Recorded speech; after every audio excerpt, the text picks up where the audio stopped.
जी भैन मैं ना कॉलेज चला वा कोई चीज़ चाहिए तो दस दो।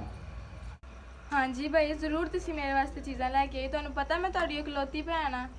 तुसी मैंने शुरू तो लाडली रखिया होया वा ते इस करके मेरे वास्ते चीज़ां लाजमी लैके आई हो। थोड़िया जरूर चीज़ा लेके आवागा तो मैं जाती बार ना अबू होरां नूं भी मिलना। जी ठीक है भाई, तुसी अब्बू हुणां नूं मिल लो, मैं भी तुहाडे नाल जानी हाँ।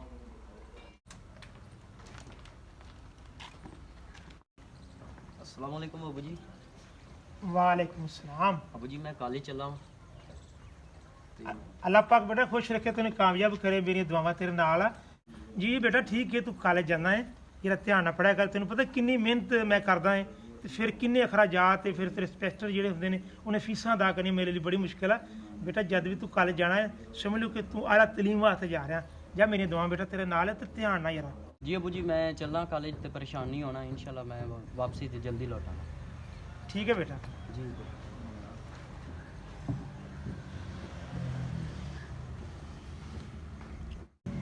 हाँ सैमन बेटा तुसी खड़े रहना, इत्थे बैठो मेरे कोल आन के।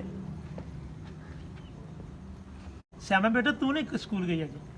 अब्बा जी तुहानू पता है ना घर दे इन्ने काम हुंदे ने, इस करके थोड़े जे काम सी, इस करके मैं नहीं गई। बेटा नागा नहीं करना, क्योंकि एक दिन तुसी ना जाओगे ना स्कूल दे विच ते तुहाडा बहुत ही पिछे रह जाओगी, क्योंकि आला तालीम हासिल करनी है तो बेटा छुट्टी दे विच है नहीं कोई।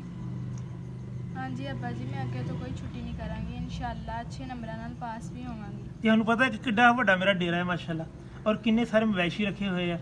ਤੁਹਾਨੂੰ ना मैं कभी दुध की कमी आन दी, ना मैं ਤੁਹਾਨੂੰ मक्खन घी की कमी आन दी, ना ਤੁਹਾਡੇ मैं खर्चे ਜਿਹੜੇ जितने है वो मैं कर रहा क्लीयर।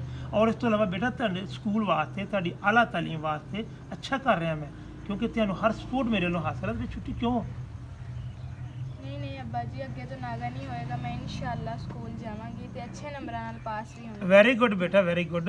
और जिस तरह तेरा भाई मेहनत कर रहा है ना, इस तरह बेटा तू भी मेहनत करनी है। मैं तेन बहुत ऊपर देखना चाह रहा। मैं कह रहा कि मेरी बेटी एक अच्छी टीचर बने, एक अच्छी मौलम बने, ताकि मेरे ਜਿਹੜੇ पाकिस्तान के बच्चे ने वो आला तलीम हासिल कर सकन, उन्होंने अच्छी तलीम जाएगी।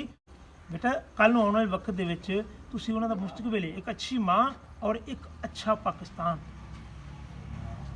हाँ जी अब्बा जी, जिद्दां मेरे भाई मेहनत कर रहे हैं मैं भी इस तरह ही करांगी। हाँ सामा बेटा मैनू पता है कि मेरी धी बड़ी लैके और इंशाल्लाह मेरी उम्मीदां ते पूरी उतरेगी।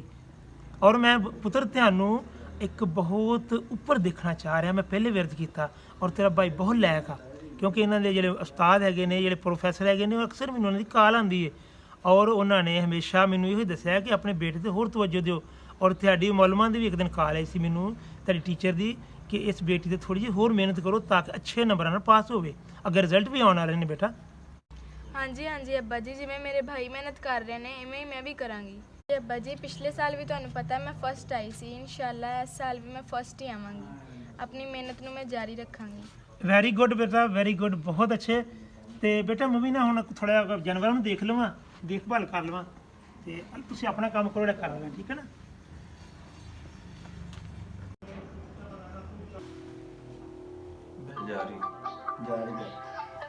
अस्सलाम वालेकुम।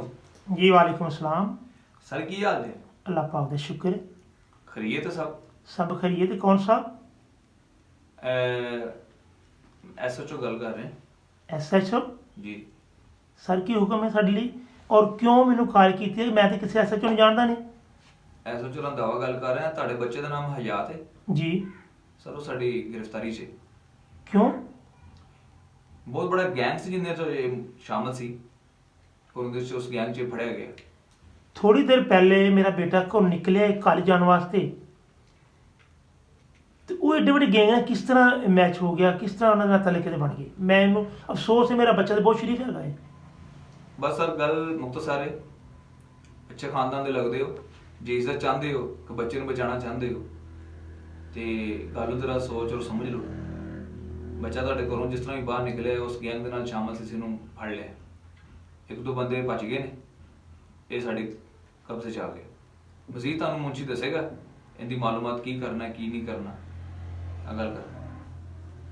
अस्सलाम वालेकुम। जी वालेकुम सलाम। हाँ जी सर, ਤੁਹਾਡਾ ਬੱਚਾ ਸਾਡੇ ਕੋਲ ਹੈ जी ਤੇ ਕਾਫੀ ਵਾਰਦਾਤਾਂ ਦੇ ਵਿੱਚ ਮਤਲਬ ਮੁਲਵਸ ਹੈ, ਤੇ ਉਹਨੂੰ ਅਸੀਂ ਅੱਜ ਗ੍ਰਿਫਤਾਰ ਕੀਤਾ ਹੈ। ਤੇ ਬਾਕੀ ਇਹ ਕਿ ਅਗਰ ਤੁਸੀਂ ਆਪਣੀ ਇੱਜ਼ਤ ਚਾਹੁੰਦੇ ਹੋ ਜਾਂ ਆਪਣੇ ਖਾਨਦਾਨ ਦੀ ਇੱਜ਼ਤ ਚਾਹੁੰਦੇ ਹੋ ਤੇ ਇਸ ਤਰ੍ਹਾਂ ਕਰੋ, ਤੁਸੀਂ ਥਾਣੇ ਆ ਜਾਓ। ਥਾਣੇ ਆ ਕੇ ਜਿਹੜੀ ਗੱਲ ਕਰਨੀ ਮੁੱਕ ਮੁਕਾ ਕਰ ਲੈਣੀ ਹੈ। ਐਸਐਚਓ ਸਾਹਿਬ ਨਾਲ ਗੱਲ ਕਰੋ। ਮੇਰਾ ਬੇਟਾ ਇਸ ਤਰ੍ਹਾਂ ਦਾ ਨਹੀਂ ਹੈ। ਕੀ ਕਹਿ ਰਹੇ ਜੀ ਮੈਨੂੰ? ਸਰ ਘਬਰਾਉਣ ਦੀ ਗੱਲ ਕੋਈ ਨਹੀਂ, ਮਸਲੇ ਦਾ ਹੱਲ ਕੱਢੀਦਾ ਹੈ। ਇਸ ਤਰ੍ਹਾਂ ਵੀ ਹੈ, ਮੇਰਾ ਬੇਟਾ ਬੇਕਸੂਰ ਹੈ, ਇਹਨੂੰ ਛੋੜਨ ਦੀ ਪੂਰੀ ਕੋਸ਼ਿਸ਼ ਕਰਨੀ ਹੈ। ਬਸ ਸਰ ਕੋਸ਼ਿਸ਼ ਕਰਨਾ, ਕੋਈ ਨਾ 3 ਤੋਂ 4 ਲੱਖ ਰੁਪਏ ਤੁਸੀਂ ਸੇਵ ਕਰੋ। ਇਹ ਗੱਲ ਅੰਦਰ ਦੀ ਅੰਦਰ ਰਹਿ ਜਾਏਗੀ, ਬੰਦੋਬਸਤ ਕਰੋ। ਬਾਕੀ 15 ਮਿੰਟ ਬਾਅਦ ਤੁਹਾਨੂੰ ਕਾਲ ਕਰਦੇ ਹਾਂ। 3-4 ਲੱਖ ਰੁਪਏ ਮੈਂ ਕਿੱਥੋਂ ਦੇਣਾ ਹੈ?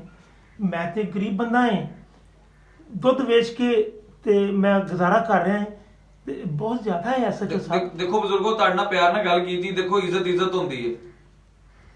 ਮੈਂ ਮੰਨਦਾ ਹਾਂ, ਲੇਕਿਨ ਮੈਂ ਤੇ ਗਰੀਬ ਬੰਦਾ ਹਾਂ, ਮੈਂ ਇੰਨਾ ਨਹੀਂ ਕਰ ਸਕਦਾ ਅਫੋਰਡ।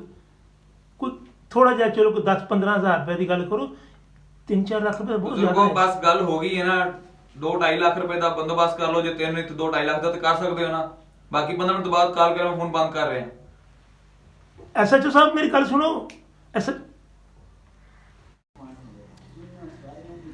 ਜੀ ਐਸਐਚਓ ਸਾਹਿਬ, ਮੇਰੇ ਲਈ ਕੀ ਹੁਕਮ ਹੈ? जी कैसे हैं आप? ਉਹ ਕੈਸੇ ਵਾਲੀ ਗੱਲ ਛੱਡ ਯਾਰ, ਮੇਰੇ ਪੁੱਤਰ ਦੀ ਗੱਲ ਕਰੀ ਯਾਰ। ਮੈਂ ਬੜਾ ਪਰੇਸ਼ਾਨ ਹੈਗਾ ਇਸ ਟਾਈਮ ਤੇ। सर देखेंगे आपको जो बात की थी, मैंने कहा था बैठ के कर लें। अगर तुसी पैसे ਤੁਹਾਡੇ ਹੋ ਗਏ तो दस दो। ਕਹਾਂ पे बैठना है, ਕਿੱਥੇ बैठना है, ਮੈਨੂੰ ਦੱਸੋ। ਮੈਂ ਪਰੇਸ਼ਾਨ ਹਾਂ, ਮੇਰਾ ਪੁੱਤਰ ਹੈ ਯਾਰ। ਮੇਰਾ ਪੁੱਤਰ ਇਸ ਤਰ੍ਹਾਂ ਦਾ ਨਹੀਂ ਹੈਗਾ ਐਸਐਚਓ ਸਾਹਿਬ। ਤੁਸੀਂ ਕਿਹੜੀ ਗੱਲ ਕਰ ਰਹੇ ਜੇ? ਕਿਉਂਕਿ ਉਹ ਐਡੇ ਵੱਡੇ ਗੈਂਗ ਨੇ ਕਿਸ ਤਰ੍ਹਾਂ ਉਹ ਚਲ ਗਿਆ? ਮੈਂ ਤੇ ਹਜੇ ਵੀ ਸਰ ਐਸਓਚ ਦਾ ਨਾਮ ਮਤਲਬ ਕਿ ਪੁਲਿਸ ਦੇ ਮਹਿਕਮਾ ਝੂਠ ਬੋਲ ਰਿਹਾ ਹੈ। ਤੁਸੀਂ ਮਹਿਕਮੇ ਨੂੰ ਬਦਨਾਮ ਕਰ ਰਹੇ ਹੋ। ਸਰ ਝੂਠ ਨਹੀਂ ਬੋਲ ਰਿਹਾ, ਮੈਂ ਪਰੇਸ਼ਾਨ ਹੈਗਾ ਵਾ। ਮੈਂ ਬਾਪ ਹਾਂ, ਬਾਪ ਹੋਣ ਦੇ ਨਾਤੇ ਤੁਹਾਡੇ ਨਾਲ ਮੈਂ ਗੱਲ ਕਰ ਰਿਹਾ। ਦੇਖੋ ਤੁਸੀਂ 4 ਲੱਖ ਆਖੇ, ਮੈਂ ਨਹੀਂ ਅਦਾ ਕਰ ਸਕਦਾ। ਤੁਹਾਡੀ ਮਿਹਰਬਾਨੀ ਹੈ ਕਿ ਮੈਨੂੰ ਥੋੜੇ ਘੱਟ ਕਰੋ। ਚਲੋ ਤੁਸੀਂ ਬਜ਼ੁਰਗ ਇਨਸਾਨ ਲੱਗ ਰਹੇ ਹੋ ਔਰ ਬੜੇ ਪਿਆਰੇ ਹੋ, ਤੇ ਤੁਸੀਂ ਇਸ ਤਰ੍ਹਾਂ ਕਰੋ, ਲੱਖ ਦਾ ਹੀ ਬੰਦੋਬਸਤ ਕਰ ਦਿਓ। 1 ਲੱਖ ਰੁਪਇਆ ਮੇਰੇ ਉਹ ਵਾਸਤੇ? ਬਜ਼ੁਰਗੋ ਗੱਲ ਨਹੀਂ ਬਹੁਤੀ ਕਰੀ ਦੀ ਹੁੰਦੀ। ਬੱਚਾ ਬਚਾਓ, ਇੱਜ਼ਤ ਬਚਾਓ। ਲੱਖ ਫੜਾਓ ਤਾਂ ਗੱਲ ਮੁਕਾਓ। ਚਲੋ 1 ਲੱਖ ਰੁਪਇਆ ਤੇ ਕਿਸ ਤਰ੍ਹਾਂ ਤੁਹਾਨੂੰ ਮੈਂ ਪੇ ਕਰਨਾ ਹੈ, ਕਿਸ ਤਰ੍ਹਾਂ ਅਦਾ ਕਰਨਾ ਹੈ, ਕਿੱਥੇ ਆਵਾਂ, ਕਿਹੜੇ ਥਾਣੇ ਆਵਾਂ ਮੈਂ? ਤੁਹਾਨੂੰ ਮੇਰਾ ਮੁੰਸ਼ੀ ਦੱਸਦਾ ਤੁਹਾਨੂੰ, ਔਰ ਰਾਬਤਾ ਕਰਦਾ ਤੁਹਾਡੇ ਨਾਲ। ਮੁੰਸ਼ੀ ਗੱਲ ਕਰ। ਤੁਸੀਂ ਇਸ ਤਰ੍ਹਾਂ ਕਰੋ, ਤੁਸੀਂ ਥਾਣੇ ਨਹੀਂ ਆਉਣਾ, ਹਾਂਜੀ ਠੀਕ ਹੈ? ਤੁਹਾਨੂੰ ਅਸੀਂ ਜਗ੍ਹਾ ਦੱਸ ਦਿੰਦੇ ਹਾਂ, ਲੋਕੇਸ਼ਨ ਦੱਸ ਦਿੰਦੇ ਹਾਂ। ਉਸ ਜਗ੍ਹਾ ਤੇ ਆ ਕੇ ਸਾਨੂੰ ਮਿਲ ਲਓ, ਤੇ ਫਿਰ ਤੁਹਾਡਾ ਬੱਚਾ ਵੀ ਘਰ ਆ ਜਾਏਗਾ। ਲੋਕੇਸ਼ਨ ਥਾਣਾ ਦੱਸੋ ਕਿਹੜਾ ਹੈ, ਕਿਹੜਾ ਏਰੀਆ ਹੈ? ਥਾਣੇ ਤੁਹਾਨੂੰ ਨਹੀਂ ਬੁਲਾ ਰਹੇ ਅਸੀਂ, ਤੁਹਾਨੂੰ ਬਾਹਰੋਂ ਬਾਹਰ ਬੁਲਾ ਰਹੇ ਹਾਂ। ਥਾਣੇ ਦੇ ਵਿੱਚ ਅਸੀਂ ਨਹੀਂ ਤੁਹਾਡੇ ਨਾਲ ਕੋਈ ਗੱਲਬਾਤ ਕਰਨੀ। ਬੱਚਾ ਤੁਹਾਡਾ, ਤੁਸੀਂ ਪੈਸੇ ਦੇਣੇ, ਤੁਹਾਡਾ ਬੱਚਾ ਘਰ ਆ ਜਾਏਗਾ। ਬਾਕੀ ਐਸਐਚਓ ਸਾਹਿਬ ਨਾਲ ਗੱਲ ਕਰੋ, ਬਾਕੀ ਕੀ ਕਹਿੰਦੇ ਨੇ। ਠੀਕ ਹੈ ਜੀ ਬਜ਼ੁਰਗੋ, ਗੱਲ ਇਹ ਹੈ ਕਿ ਇਹ ਗੱਲ ਰਾਸ 'ਚ ਰਵੇ। ਮਹਿਕਮੇ ਦੀ ਵੀ ਇੱਜ਼ਤ ਸੇਫ ਹੈ, ਤੁਹਾਡੀ ਵੀ ਇੱਜ਼ਤ ਸੇਫ ਹੈ, ਬੱਚਾ ਵੀ ਤੁਹਾਡਾ ਸੇਫ ਹੈ। ਗੱਲ ਸਿਰਫ ਲੱਖ ਰੁਪਏ ਦੀ ਹੈ। ਚਲੋ ਠੀਕ ਹੈ, ਜੇ ਲੱਖ ਰੁਪਏ ਦੀ ਤੇ ਲੱਖ ਰੁਪਏ ਮੈਂ ਲੈ ਕੇ ਆ ਜਾਂਦਾ। ਮੈਨੂੰ ਥਾਣਾ ਦੱਸੋ ਕਿਹੜਾ ਹੈ। ਮੈਂ ਇੱਕ ਬਾਪ, ਮੇਰੇ ਕੋ ਨਹੀਂ ਰਿਹਾ ਜਾ ਰਿਹਾ। ਮੇਰਾ ਇੱਕ अस्सलामुअलैकुम अबू जी। ਵਾਲੇਕੁਮ ਸਲਾਮ। ਉਹ ਪੁੱਤਰ ਤੂੰ ਖਰੀਏ ਨਾਲ? जी अबू जी की होया? तुसी परेशान लगदे हो, खैर ते है? ਪਰੇਸ਼ਾਨ ਕਿਉਂ ਹੋਣਾ ਹੈ? ਮੈਨੂੰ ਕਾਲ ਆਈ ਹੈ ਕਿ ਤੈਨੂੰ ਅਰੈਸਟ ਕਰ ਲਿਆ ਗਿਆ ਥਾਣੇ ਵਿੱਚ। नहीं अबू जी, मैं तो कॉलेज ही आ रहा वापसी तो। ਓਏ ਭਾਈ ਐਸਐਚਓ, ਮੇਰਾ ਬੱਚਾ ਸ਼ੁਕਰ ਅਲਹਮਦੁਲਿਲਾ ਕਿ ਖਰੀਏ ਨਾਲ ਹੈ। ਮੈਂ ਤੁਹਾਨੂੰ ਪਹਿਲੇ ਆਖਿਆ ਸੀ ਨਾ ਕਿ ਮੇਰਾ ਪੁੱਤਰ ਜਿਹੜਾ ਹੈ ਬੜਾ ਨੇਕ ਹੈਗਾ ਏ, 12 ਮੁੰਡਿਆਂ ਦੇ ਨਾਲ ਨਹੀਂ ਫਿਰਦਾ। ਤੇ ਤੁਸੀਂ ਕਿਹੜੇ ਮੈਨੂੰ ਪਰੇਸ਼ਾਨੀ ਵਾਲੀ ਗੱਲ ਸੁਣਾ ਰਹੇ ਜੇ ਬਾਰ-ਬਾਰ? ਭਾਈ ਮੇਰਾ ਪੁੱਤਰ ਆ ਗਿਆ ਘਰ, ਤੁਸੀਂ ਅੱਲਾ ਦੀ ਸਪੁਰਦ ਹੋ ਤੇ ਰੱਬ ਰਾਖਾ ਤੁਹਾਡੇ ਨਾਲ। ਬਜ਼ੁਰਗੋ ਰੋਂਗ ਨੰਬਰ ਹੈ, ਠੀਕ ਹੈ? ਰੌਂਗ ਨੰਬਰ ਹੈ, ਗਾ ਰੌਂਗ ਨੰਬਰ ਹੈ। ਮੇਰਾ ਖੂਨ ਸਾੜ ਕਰਕੇ ਰੱਖਤਾ ਇਹਨਾਂ ਨੇ। ਦੇਖੋ ਮੈਨੂੰ ਪਰੇਸ਼ਾਨ ਕਰਕੇ ਰੱਖਤਾ ਸਿਆਣੇ ਬਣੇ ਮੌਜੂਦ ਬੰਦੇ ਨੂੰ। ਯਾਰ ਕੋਈ ਗੱਲ ਹੈ ਕਰਨ ਵਾਲੀ ਇਹਨਾਂ ਦੇ? ਹਰੇ ਕਿਹਦਾ ਪੁੱਤਰ ਫੜ ਲਿਆ ਤੇ ਕਈ ਜਾਂਦੇ ਨੇ ਤੇਰਾ ਪੁੱਤਰ ਫੜ ਲਿਆ। ਸ਼ੁਕਰ ਹੈ ਯਾ ਅੱਲਾ, ਮੇਰਾ ਪੁੱਤ ਖੈਰੋਫੀ ਹੈ ਨਾ, ਮੇਰੇ ਘਰ ਆ ਗਿਆ। ਸ਼ੁਕਰ ਹੈ ਮੇਰਾ ਭਾਈ ਘਰ ਆ ਗਿਆ। ਅੱਬਾ ਜੀ ਮੈਂ ਤੁਹਾਨੂੰ ਕਹਿੰਦੀ ਸੀ ਨਾ, ਮੇਰਾ ਵੀਰ ਇੱਦਾਂ ਦਾ ਨਹੀਂ ਹੈ। ਉਹ ਪੁੱਤਰ ਮੈਂ ਵੀ ਪਰੇਸ਼ਾਨ ਸੀ ਕਿ ਮੇਰੀ ਇਕਲੌਤੀ ਔਲਾਦ ਹੈ, ਮੈਂ ਅੱਛੀ ਤਰਬੀਅਤ ਕੀਤੀ ਹੈ, ਪਰ ਕਿਸ ਤਰ੍ਹਾਂ ਉਹ ਅਰੈਸਟ ਕਰ ਲਿਆ ਉਹਨਾਂ ਨੇ ਤੇ ਮੇਰੇ ਪਰੇਸ਼ਾਨ ਕਰਤਾ ਹੈ। ਇਹਦਾ ਮਤਲਬ ਇਹ ਕਿ ਫੇਕ ਕਾਲਾਂ ਆਉਂਦੀਆਂ ਨੇ। ਪੁੱਤਰ ਤੁਸੀਂ ਵੀ ਜਰਾ ਇhtiyਾਤ ਨਾਲ ਰਹਿਣਾ, ਠੀਕ ਹੈ ਨਾ ਜੀ? ਨਾਜ਼ਰੀਨ, ਅੱਜ ਦੀ ਸਟੋਰੀ ਬਣਾਉਣ ਦਾ ਇੱਕ ਮਕਸਦ ਸੀ ਕਿ ਅਕਸਰ ਫੇਕ ਕਾਲਾਂ ਲੋਕਾਂ ਨੂੰ ਆਉਂਦੀਆਂ ਹੈ ਔਰ ਲੋਕਾਂ ਨੂੰ ਲੁੱਟਿਆ ਜਾ ਰਿਹਾ ਹੈ। ਕਿਸੇ ਨਾ ਕਿਸੇ ਐਸੇ ਕਈ ਤਰੀਕੇ ਇਜਾਦ ਕੀਤੇ ਹੋਏ ਨੇ ਫੇਕ ਕਾਲਾਂ ਕਰਕੇ। ਕੋਈ ਐਸਐਚਓ ਬਣ ਗਿਆ, ਕੋਈ ਨਾ ਕੋਈ ਬਣ ਗਿਆ, ਕੋਈ ਜੀਤੋ ਪਾਕਿਸਤਾਨ, ਕੋਈ ਬੋਲ ਪਾਕਿਸਤਾਨ ਦੇ ਤਰੀਕੇ ਦੇ ਨਾਲ ਲੋਕਾਂ ਨੂੰ ਲੁੱਟਿਆ ਜਾ ਰਿਹਾ। ਕਿਉਂ ਲੁੱਟਿਆ ਜਾ ਰਿਹਾ ਹੈ? ਕਿਉਂਕਿ ਅਸੀਂ ਮਾਸੂਮ ਲੋਕ ਹਾਂ, ਭੋਲੇ ਭਾਲੇ ਲੋਕ ਹਾਂ ਔਰ ਇਹਨਾਂ ਦੀਆਂ ਗੱਲਾਂ ਬਾਤਾਂ ਵਿੱਚ ਆਪਾਂ ਆ ਜਾਂਦੇ ਹਾਂ। ਲੇਕਿਨ ਕਦੇ ਵੀ ਇਹਨਾਂ ਦੀ ਗੱਲ ਵਿੱਚ ਆਪਾਂ ਨਹੀਂ ਆਣਾ ਔਰ ਥੋੜੇ ਵਿਊ ਜਿਹੜੇ ਨੇ ਮੇਰੇ ਦੋਸਤ ਤੇ ਬਾਪ ਜਿਹੜੇ ਨੇ ਇਹ ਵੀ ਤੁਹਾਨੂੰ ਦੇਣ। जी मैं भी यही कहना चाहूँगी कि अगर आपको कोई भी रॉन्ग कॉल या मैसेज आता है उस पर आप अमल ना करें, बड़ों से इजाज़त लेकर उस पर अमल करें। जी नाजरीन, इस वीडियो का मकसद ये था कि आपको गाइड करना कि जो भी आपको फेक कॉल आती है या किसी भी सेक्शन से आपको रब्ता होता है तो उसका पहले नतीजा निकाले। अगर आपको कोई फेक कॉल आती है कि आपका बेटा या बेटी एनी थिंग्स वगैरह वगैरह आप हमारी गिरफ्त में है या एनी थिंग्स, तो आप इस तरह करें कि उसके पहले नोटिफिकेशन निकालें, उसकी पूरी डिटेल लें, उनसे रब्ता करें अपनों से, और अपनों से पूछिए आप किस हाल में हैं, सूरत हाल में ठीक है। अगर उनसे रब्ता नहीं करेंगे और अगर इनकी बातों में आप पड़ जाएंगे तो आपको बहुत नुकसान होगा। और आपका बहुत बहुत शुक्रिया। इंशाल्लाह ताला हम इस तरह की वीडियो आपको सेंड करेंगे, और हमारे चैनल को आप लाइक, सब्सक्राइब और कमेंट ज़रूर कीजिएगा। जी नाजरीन, मैं यही कहना चाहांगा कि इन्ना धोखेबाजा तो बचो, फ्रॉड वाले तो बचो। तो बाकी यही कोशिश करो भी वीडियो देखो और लाइक और सब्सक्राइब ज़रूर कर दें। बहुत शुक्रिया सर।